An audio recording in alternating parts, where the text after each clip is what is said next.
Hello, আজকে বাংলাদেশের এক তথাকথিত সো কল একজন কন্টেন্ট ক্রিয়েটরের সম্পর্কে কথা বলবো। তানভীর তারেক নাম বলে তার।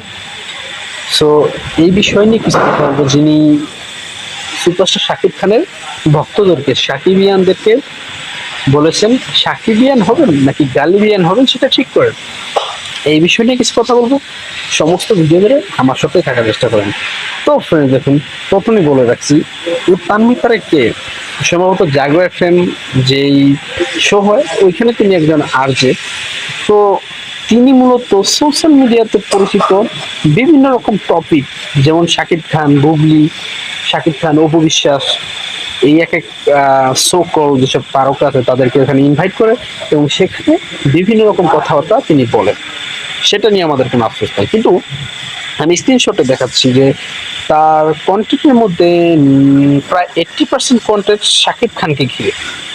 যেমন শাকিব খান কি করছে, শাকিব খানের কোন সিনেমা মুক্তি পাচ্ছে, শাকিব খান বুবলির কি হচ্ছে, এই ধরনের কন্ট্রোভার্সি নিয়ে তিনি ভিডিও মেক করে থাকেন এবং সোশ্যাল মিডিয়াতে সেগুলো আপলোড করেন। সেটা নিয়ে আমাদের কোনো মাথা ব্যথা নেই, কিন্তু মাথা ব্যথা এখানে যে তিনি যাদেরকে ইনভাইট করেন তার ওই প্রোগ্রামে একটা না একটা বিষয় শাকিব খানকে নিয়ে খোঁচা মেরে কথা বলবে।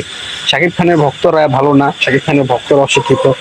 আচ্ছা, ওকে, আপনার কথা মানলাম মিস্টার তানভীর তারেক সাহেব, কিন্তু আমার কথা হচ্ছে, আপনি যদি এত সুশীল হয়ে থাকেন তাহলে নেক্সট টাইম থেকে, এরপর থেকে শাকিব খানের এগেনস্টে কোনো ভিডিও আপনার মেক করার প্রয়োজন নেই। আপনি অন্যান্য যেসব তারকা রয়েছে তাদেরকে নিয়ে ভিডিও মেক করেন। আমাদের কথা স্পষ্ট, আপনি শাকিব খানকে নিয়ে কোনো কথা বলবেন না। আপনি বলেছেন যে শাকিব খানকে নিয়ে যারা কথা বলে, তিনি যেহেতু একটা ফেসবুকে পোস্ট করেছেন, তার পোস্টের নিচে একজন শাকিব খানকে উলটপালট গালি দিয়েছে এবং সেই কারণে সেইখানে তিনি লাভ রেট দিয়েছে। এটার প্রতিবাদে মূলত শাকিব ভক্তরা চমকে উঠেছে। এখন কথা হচ্ছে যে একজন সো কল কন্টেন্ট ক্রিয়েটার, এই ধরনের সকল কন্টেন্ট ক্রিয়েটার একজন স্টারকে নিয়ে এইভাবে পচাবে, সেটা শাকিব ভক্তরা সহ্য করবে না, এটাই স্বাভাবিক।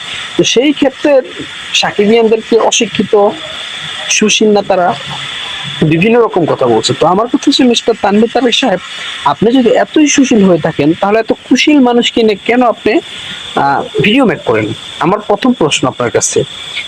এখানে সুশীল আর কুশীল কোনো কথা নয়, কথা হচ্ছে মানি ইনকাম। শাকিব খানকে নিয়ে খোঁচা মারলে আপনার ভিডিও ভাইরাল হয়, বিভিন্ন লোকজন আপনার ভিডিও দেখে, এইখানে হচ্ছে ম্যাটারটা। তো আপনি যেহেতু এতই সুশীল, আমার আপনার কাছে অনুরোধ থাকবে, নেক্সট টাইমে শাকিব খানের এগেনস্টে আপনার কোনো ভিডিও মেক করার প্রয়োজন নেই। আপনার বাংলাদেশে অন্যান্য বিভিন্ন স্টাররা রয়েছে তাদেরকে নিয়ে ভিডিও মেক করেন। তারপর দেখেন আপনার তানভীর তারেকের যেই অবস্থানটা, যেই লেভেলটা, সেটা থাকে বা না থাকে।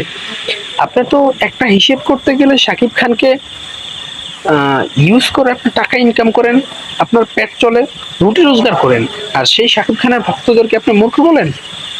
আপনার নিজের বিবেক কোথায় আছে সেটা আপনি একটু চিন্তা করেন, মিস্টার তানভীর তারেক সাহেব। তো বন্ধুরা, এত এত কাজে বিজি থাকি, এসব আসলে নিয়ে ভিডিও মেক করার মতো পরিস্থিতি নেই, বাট এরকম একটা পরিস্থিতি হয়েছে, ভিডিও মেক না করলে থাকতে পারলাম না। দেখা হচ্ছে পরবর্তী ভিডিওতে। সেটা